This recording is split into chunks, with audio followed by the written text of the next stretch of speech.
उपस्थित सर्व सन्माननीय ज्येष्ठ मंडळी, युवक व सहकारी बांधव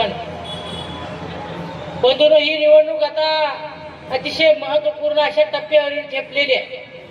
जिल्हा परिषद पंचायत समिती निवडणुकीच्या निमित्ताने या ठिकाणी आपल्या गावामध्ये येत असताना आज मला सांगायला आनंद वाटतोय की तुम्हाला अजूनही शंका असेल की अजून कसं काय तुम्हाला पाहिजे ते चित्र दिसत, तर जय वीरूच्या जोडी मधला दुसरा माणूस अजून यायला चालू आहे.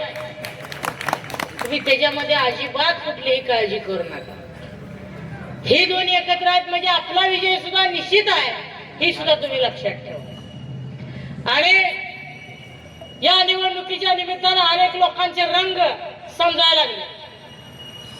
रंगाचा बेरंग करायची जबाबदारी तुमच्या लक्षात ठेवा. आकाशात इंद्रधनुष्य निघाल्यानंतर त्याचे सुद्धा आवाज 7 रंग निघतात. ह्याने तर पक्ष 8वा बदलला. राजकारणात फिरता चषक म्हणून एक उपाधी असती.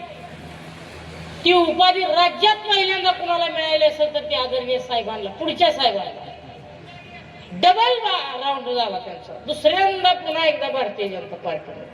आणि काय तर मला विकास करायचा आहे.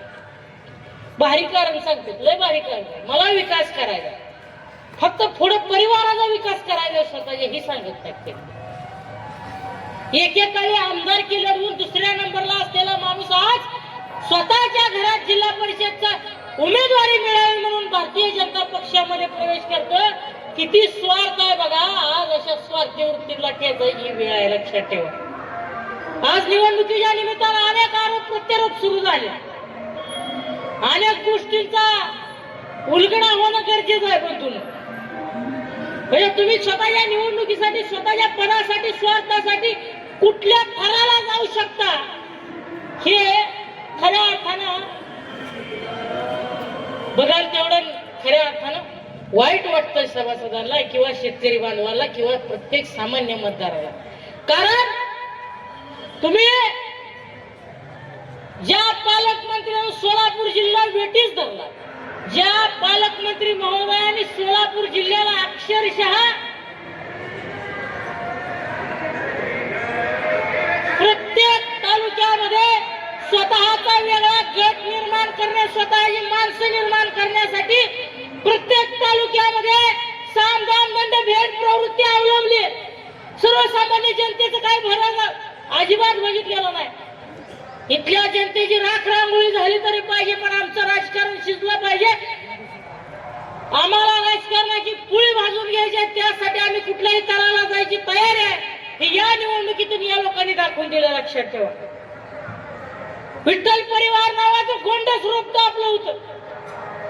कोणी विठ्ठल परिवारामध्ये जाळ करण्याचं काम केलं हे आज खऱ्या अर्थाने धरीतले शुक्राचार्य कोण होते ही सगळ्या पंढरपूर तालुक्यामध्ये आणि प्रत्येक विठ्ठल परिवारातल्या सर्वसामान्य कार्यकर्त्याला समजलंय. विठ्ठल परिवार एक न होऊ देण्याची भूमिका कुणी पार पाडली, कुणाची खुशी वृत्ती याच्या पाठीमागे होती, की आता मागचा माणूस कोण होता हे तुमच्या सगळ्याच्या समोर आलेला. याला परिवाराचं राजकारणाचं घेणं देणं नव्हतं, यांना स्वाभिमानाच्या राजकारणाचं घेणं देणं नव्हतं. जेव्हा जेव्हा सत्ता पाहिजे तिथं तिथं ह्यांनी स्वतःचा स्वाभिमान घेऊन तिथं घाण टाळला. ह्याला स्वाभिमानाशी कुठलंही घेणं देणं नाही. ह्याला फक्त ह्यांच्या पदरामध्ये सत्ता पाहिजे आणि त्याच्यासाठी कुठल्याही थराला जायची तयारी आहे. उद्या ह्या निवडणुकीला पडल्यानंतर वाडी करून ही निवडणूक झाल्यानंतर उद्या जर ह्या निवडणुकीला पडले का नाही, थेट वाडी कुरोलीच्या ग्रामपंचायतला हे उभं राहतील.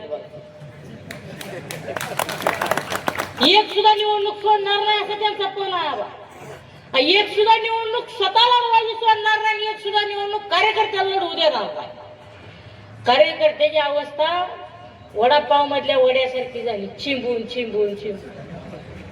त्याला काही एकतर कुठला लाभ मिळवू द्यायचा नाही आणि वरतून म्हणायचं आम्ही दिलदार आहे, दिलदार आहे. तुमचा दिल तरी केवढा आहे मला बघू द्या. राज्याचं पद होतं समाधान दादा काळेकर, तुमचं होतं का नाही पद दादा आबा? राज्याचं पद बिचाऱ्याला सोडून दिलं का, तर मला जिल्हा परिषद लढवायला. लोक पूर्वेकडे बघून नमस्कार करते. की मावळतीला बघून नमस्कार करतो आणि म्हणते आम्ही कधी गुलालच लागला नाही. कसा लागेल तुम्ही असं वागल्यावर सगळं. दुसरं एक फिरतंय आबा व्हॉट्सअपला मला पालकमंत्र्यांनी जपून राहावं म्हणते. कारण ही ज्यांनी ही जी जिकडे जिकडे गेली ती ना आतापर्यंत दुर्दैव आहे. मला हे बोलायचं नाही बरं की जिकडे जिकडे जाते तिकडे गुलालच मिळत नाही. ती काही लोकांचं असतं बाबा, एखाद्याचा पाय असतो, पाय गुण कसा असतो काय नाही.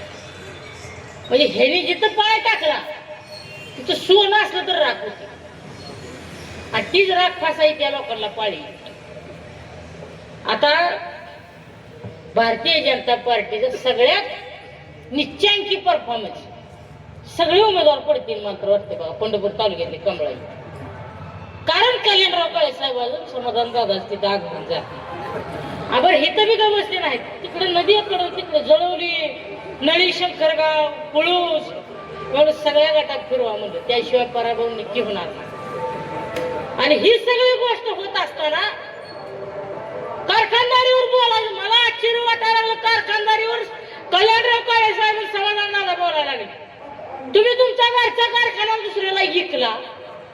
शेतकरी सभासदाने घामातून कष्टातून शेअर्सची रक्कम देऊन तुम्हाला जो कारखाना दिला, वडिलांनी कष्टातून उभा केला जो कारखाना, ती कारखाना बी तुम्ही विकलाच म्हणून मी 40 वर्ष या करावर दिला. म्हणजे काय पुन्हा म्हातारपणात कल्याणराव काळे साहेब काय त्यांच्याकडे चाव्या घ्याय जात नसते.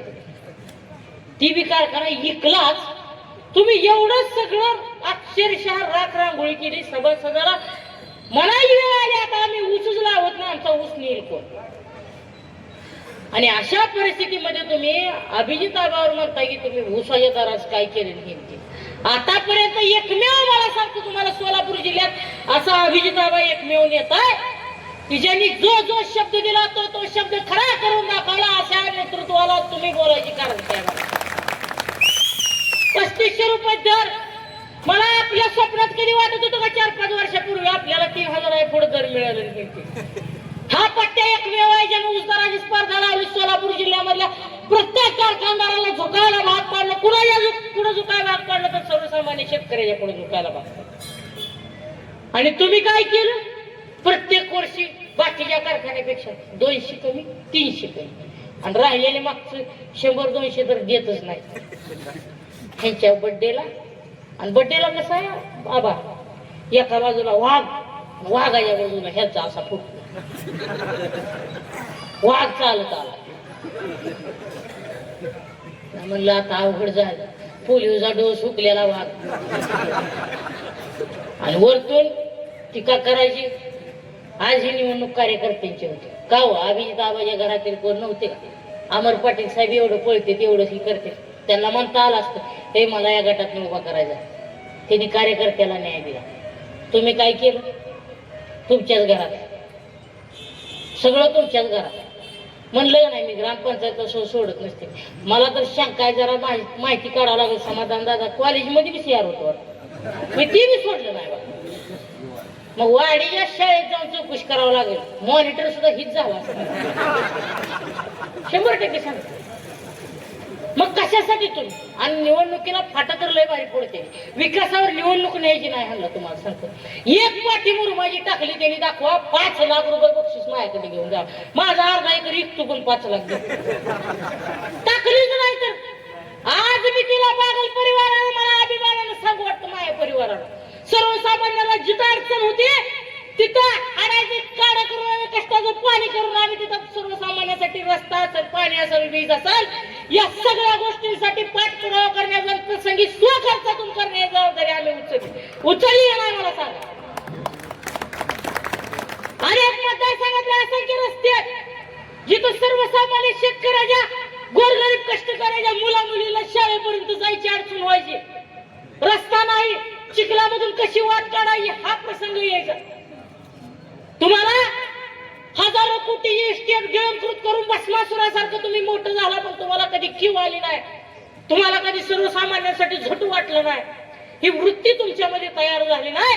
परंतु आम्ही कष्टातनं उभा केला पण त्यातली थोडी गावणार तर पुढे सर्वसामान्य समाजासाठी द्यायची दालत ठेवली आणि आमच्यावर टीका करताना आमच्या उद्योगावर तुम्ही बोलता. सांगा लाज वाटली पाहिजे. आज बंडीच्या गावामध्ये इथं उपस्थित आहे, तुमच्या गावातले 5-50 तरुण आहेत का नाही इथं आपल्या उद्योगावर कामाला? सांगा मला, आहेत का नाही? आम्ही जर त्या ठिकाणी उद्योगाच्या माध्यमातून काम करत असेल तर तुमच्या पोटात दुखायचं कारण नाही. तुमच्या कारखान्याच्या कामगाराला तुम्ही दिवशी जोडीला लावले, ते लोटवाडीच्या मसुबाच्या वाऱ्या करायला लागले. कारखान्याचं कामगार आमचा कारखाना सुटू दे म्हणून मी म्हणलं मसुबाच्या वाऱ्या करा, पण खुबड्या खावी सीता येईल. तुम्हाला काय माहित आहे? एवढ्या सगळ्या भूमिका आपण घेत असताना निश्चितपणानं लक्षात ठेवा, आता दुसरा अजून एक उमेदवार येईल. मी ऊसदरासाठी लढलोय, असं केलंय तसं केलंय. तुमच्या माहितीसाठी सांगतो, तुमच्या गावात रस्ता रोको झाला अतिवृष्टीसाठी 108 कोटी रुपये मिळलं. अतिवृष्टीचा रस्ता रोकोला समाधान दादा काळे तिथं तहसीलदारची बाजू घेत होते. रणजित बागल त्या ठिकाणी तिथल्या प्रशासनाला आरे नावीत बोलत होता. मला अजिबात परवा नव्हती कोण काय म्हणेल काय. पहिली केस माझ्या नावावर झाली, माझं नाव आहे केसला पहिल्यांदा, आणि त्यानंतर यांची केस मध्ये नाव आहे, समाधान दादाचं नावच नाही केस मध्ये. ही कसा शेतकऱ्याचा तारणहार म्हणायचं सांगा बरं. शेतकऱ्याला लागलेला कलंक म्हणावा लागेल ह्या काढलेला अक्षरशः तुम्हाला सांगतो. आणि अशी लोक आज आपल्या पुढे मत मागायला, खरं तर माझं तर म्हणणं आहे त्यांना मत मागण्याचा अधिकार नाही, त्यांनी मत मागायला येऊच नाही. मत मागण्याची त्यांची कुवत राहिलेली नाही किंवा त्यांनी नैतिक अधिकार गमावला असं माझं स्पष्ट मत आहे. आणि आज निवडणुकीच्या निमित्तानं अनेक लोक तुमच्याकडे पाठवतील, आम्ही ऊस दरावर लढलोय, असं केलं तसं केलंय, आमच्या कुटुंबावर 8-8, 10-10 केसेस आहेत. आम्ही अभिमानानं सांगतो, आम्ही त्याचं भांडवल करून कोणाकडून सुपाऱ्या घेऊन त्या ठिकाणी वाजवत बसत नाही. एवढं मला तुम्हाला सांगायचं. मला काही जास्त त्या लोकांवर बोलायचं सुद्धा नाही, कारण त्याचं एकमेव टार्गेट अभिजित पाटील आहे. अभिजित पाटील ऊसाला जास्त दर देत असतील आणि तुम्ही शेतकरी नेते म्हणून अभिजित पाटलांवरच बोलत असाल तर शंकेला वाव आहे. तुम्ही शेतकरी नेते म्हणून बोलताय का इतर कोणी म्हणून तुम्ही त्या ठिकाणी काम करताय? आज या सभेच्या निमित्ताने मी तुम्हाला आवाहन करीन, खऱ्या अर्थानं आपल्या सगळ्याला ही एकीची वज्रमुठ जर दाखवायची असेल, आपल्या जिल्ह्यावरती अजितदादांच्या जाण्यामुळे फार मोठं संकट कोसळलं. एक आपला आधारवर कोसळला. अजितदादांचा सोलापूर जिल्हा हा लाडका जिल्हा होता. आबांना अगदी जवळ बसून त्या ठिकाणी सांगितलं, सगळेच्या सगळे उमेदवार गड्यावर उभा करा, जिल्हा परिषदला निधीची कमतरता न पडू देण्याची जबाबदारी हा अजित पवार घेतोय. आदरणीय अजितदादांचा शब्द म्हणून त्या ठिकाणी आम्ही उमेदवारी सगळ्यांनी दाखल केली.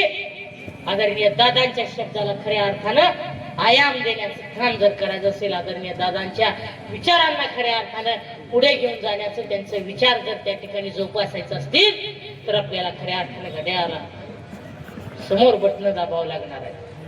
आदरणीय अजितदादांसारखं रोखोक नेतृत्व होतं. यांनी अजितदादांकडून एवढा फायदा करून घेतला, कित्येक वर्ष कारखान्याला कर्ज मिळवून घेतलं अजितदादांकडून. आणि निवडणुकीच्या आधी तुम्ही भारतीय जनता पक्षात प्रवेश काय केला, अजितदादाच्या शोक सभेला सुद्धा ह्यांचे दोघं भाऊ होते, कोण घरात सुद्धा फिरकलं नाही. ही कृतज्ञ वृत्ती आहे बंधूंनो, लक्षात ठेवा.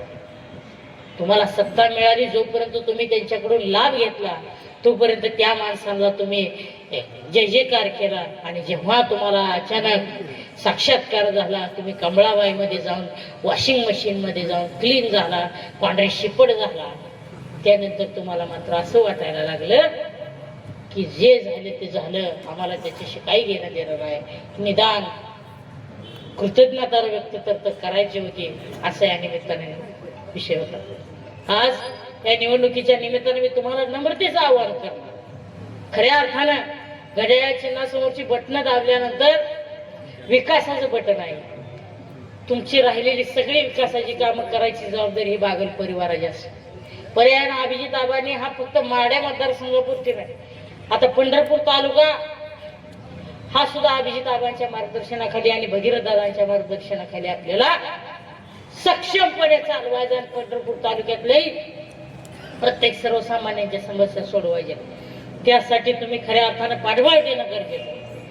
आणि जी काय वेगवेगळे आरोप हुकुमशाहीचे सुद्धा होते, दहशतीचे आरोप केले जातात. आता दहशत आमच्या तुमच्याही या सगळ्याला माहित आहे. दहशत लोकांनीच मोडून टाकली आतापर्यंत, आणि ही दहशत राहिलेली उरलेली सुरलेली सुद्धा तुमची दहशत. ह्या नियमित लोक गपचूप जाऊन ती पार्लेजीचं खोकडं असतं बघ, त्याची आत बटन असते, व्यवस्थित जाऊन घड्याळाचं 4 नंबरला बटन आहे, आणि मला वाटतं 3 नंबरला पंचायत समिती शिवाजी तात्या मधनेचं बटन व्यवस्थित दाबा, दहशतमुक्त करा. ह्यांचा जी सगळीकडे खो खो स्पर्धा चालू आहे, हिथनं उठते ती तिथं बसते ती, तिथनं उठते ती हिथं बसते ती, ह्यांनी जी खो खो स्पर्धा चालू केली त्यांना ह्यांना कायमचं ह्या स्पर्धेतनं आउट करा आणि खऱ्या अर्थाने ह्यांना आराम द्या, एवढंच या निमित्तानं आव्हान करतो. खऱ्या अर्थानं पुन्हा एकदा मी आपल्याला आवाहन करतो, हृदयासमोरची चिन्हासमोरची बटणं दाबून या उमेदवारांना प्रचंड बहुमताने विजय करा आणि आपली सेवा करण्याची संधी द्या, असं आवाहन करत थांबतो. धन्यवाद.